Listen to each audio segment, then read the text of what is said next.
Hi everyone, and welcome to Em Explores Rome, Italy. So this is the last video of my honeymoon series. My husband and I took a trip through EF Ultimate Break, and basically we went from London to Paris, and now we are ending here in Rome. Like Paris, we stayed at another B&B hotel. This one was called Tuscolana Roma San Giovanni. It had a very Rome theme, as you can see by the hallway and our bedroom. It was a nice room. This one was the biggest room that we had throughout the trip. The breakfast was also really good. They had these delicious chocolate muffins and these little donuts that I would get every single morning. I will say this hotel was the most inconvenient when it came to transportation. We mainly had to take bus the whole time. We weren't super close to a subway. With that being said, we still ended up taking the subway. It wasn't a super long walk to get there, and we found out the buses were way more unreliable. We also went during the Holy Week, like the Jubilee Youth Week, so there was a ton of people in Rome and the buses were packed, so were the subways, so there was also that. After our flight from Paris and checking in at the hotel, we decided to go get some food. This was the best carbonara I have ever had. This was the best meal I had the entire trip. A cool thing about Rome is that they had free public drinking water. After we went to dinner, we went and got some gelato. We went and stopped at a lot of gelato places, so this was the first one. It was really good. My husband got a weird pine flavored one. He liked it. I wasn't a fan, but it was so good. Overall, the gelato, not the pine. Our next stop was the Pantheon, where we didn't get to go inside, but it was still really cool to see from the outside. And I also went and just did some sightseeing and shopping. I got this scarf that I ended up wearing the rest of the day. You can see me wearing it right there in front of the Trevi Fountain, which was super busy, but it was so cool to see. This is where we met up with our tour group, and our tour director ended up taking us back towards the Pantheon and through this area of Rome until we got to a tiramisu shop called Two Sizes.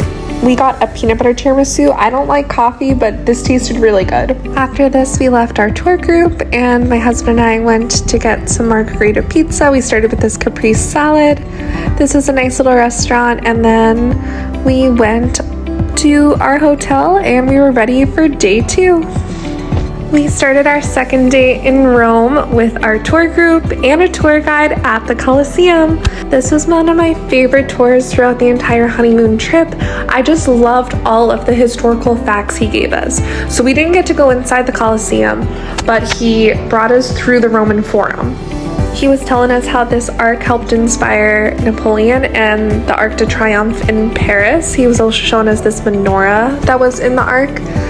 Basically, Rome used to build these after conquering places. Another interesting part about this tour, besides him giving a ton of history facts, was that he also had pictures to show us of what it would have looked like in ancient Rome, these locations, versus what we were looking at, which are the ruins. Some of my favorite stories he told us was the Roman numerals that are on the stadium, which helped navigate people into the stadium, or I should say the Colosseum, and then the Emperor Nero stories, which it used to be a swimming pool basically before the Colosseum was built there, the Vesta Virgin story, which the eternal flame, and then a story that had to do with these stairs, where if someone was struggling to get pregnant, if they crawled on all fours up those stairs, they would get pregnant. Our last stop on the tour was the place where Julius Caesar was assassinated, which brought us out to this little pizza place. It was like a quick service restaurant. After this, my husband and I headed back to the Colosseum so we could actually go inside it, which was so cool. We got to see what the bricks kind of looked like on the inside, which is what they looked like on the outside before the restoration happened. You got to walk along the perimeter of the Colosseum, both on the top and the bottom rows. It was just so cool.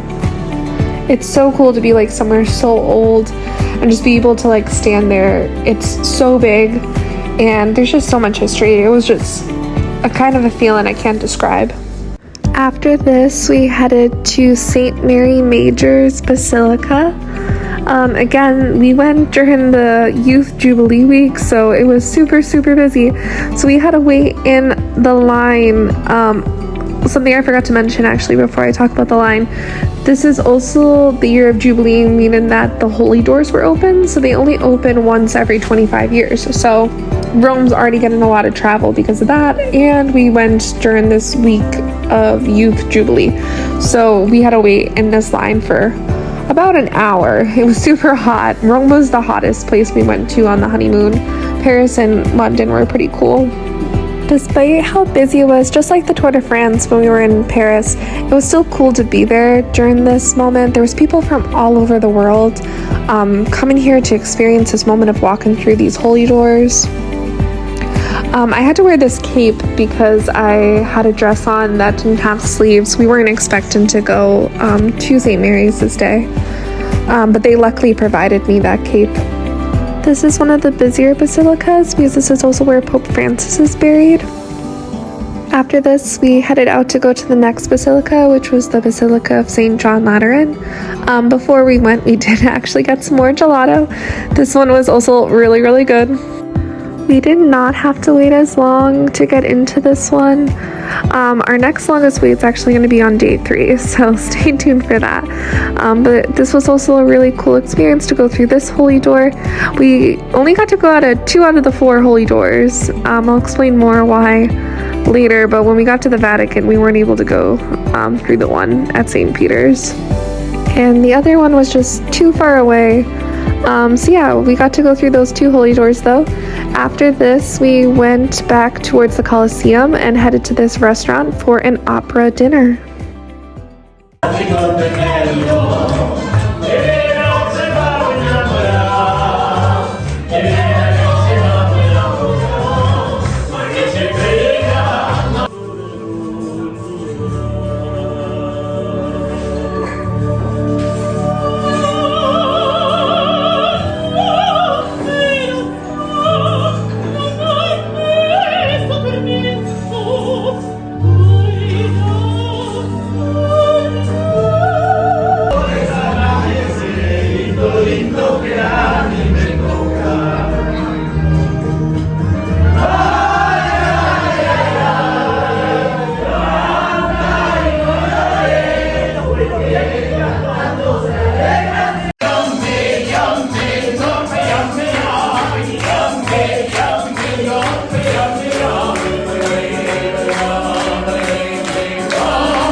So there's some clips of the performances.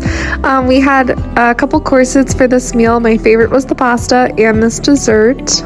After we headed back to the hotel, while we were trying to get back, we took the subway and we ran into a bunch of the youth. So I'm gonna play this clip too.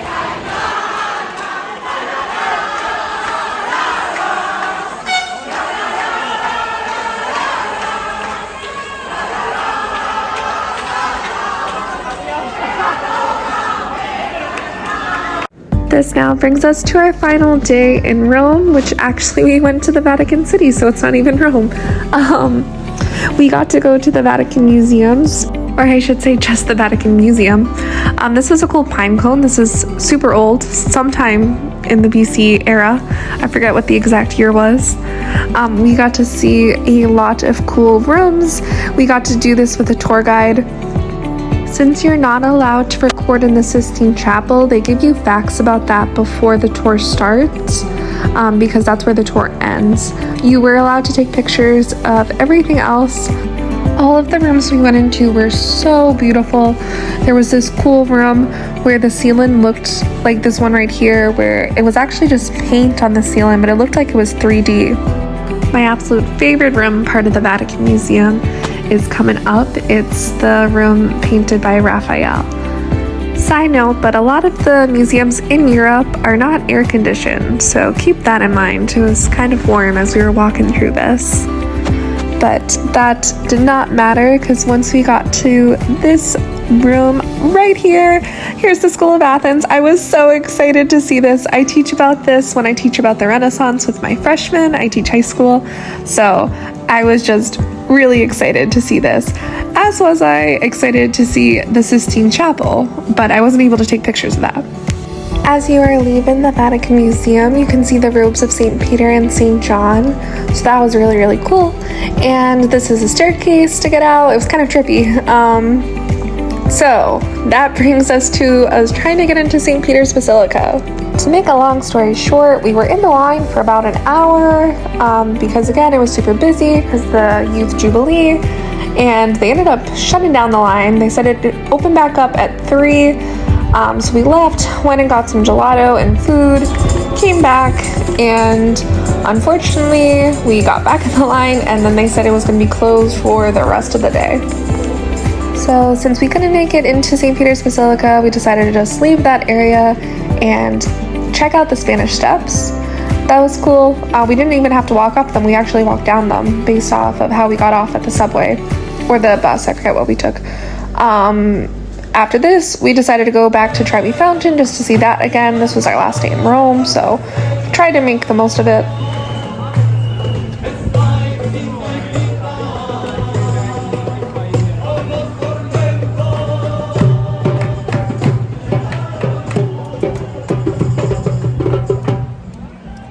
This now brings us to the end of our trip. We got to see Trevi Fountain one last time. I decided to go get some pasta at one of the kind of more quick service places. I think they had one actually near the Vatican as well.